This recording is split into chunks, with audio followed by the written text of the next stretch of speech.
Karachi director general ادارہ ترقیات کراچی سید شجاعت حسین سے آل Karachi real estate association united group کے وفد نے ملاقات کی۔ ملاقات کے دوران مشترکہ سمیت مختلف امور پر تفصیلی تبادلہ خیال کیا گیا۔ اس موقع پر آل Karachi real estate association united group نے ڈی جی کے ڈی اے کو درپیش مسائل سے آگاہ کیا۔ ڈی جی کے ڈی اے سید شجاعت حسین کا کہنا تھا کہ ادارہ ترقیات کراچی پرائیویٹ سیکٹر کے مسائل کو ترجیحی بنیادوں پر حل کرنے کی پالیسی پر عمل پیرا ہے۔ انہوں نے موقع پر موجود متعلقہ حکام کو آل کراچی ریئل اسٹیٹ کی جانب سے نشاندہی کردہ مسائل کو ہنگامی بنیادوں پر حل کرنے اور آل کراچی ریئل اسٹیٹ ایسوسی ایشن کے ساتھ روابط مزید مضبوط کرنے کے احکامات جاری کیے۔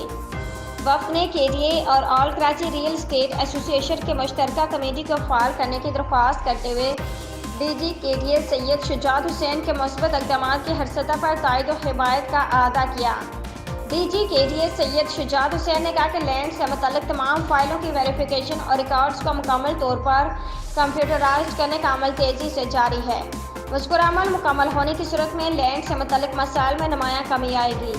انہوں نے مزید کہا کہ شہر بھر میں ادارہ ترقیات کراچی کے زیر اہتمام ترقیاتی کام جاری ہے۔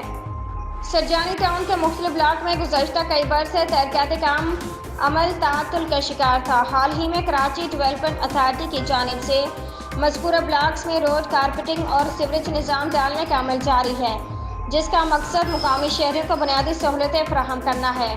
ملاقات کے دوران ڈی جی کے ڈی اے کے ہمراہ سینئر ڈائریکٹر لینڈ ویریل اندھر، director land Asif Raza Chandio, director recovery Muhammad Jamil, project director lines area Shakeel Siddiqui, all Karachi real estate association united group کے چیئرمین کاشف شاہ، صدر کامران نذیر اور جنرل سیکرٹری رانا سعید موجود تھے۔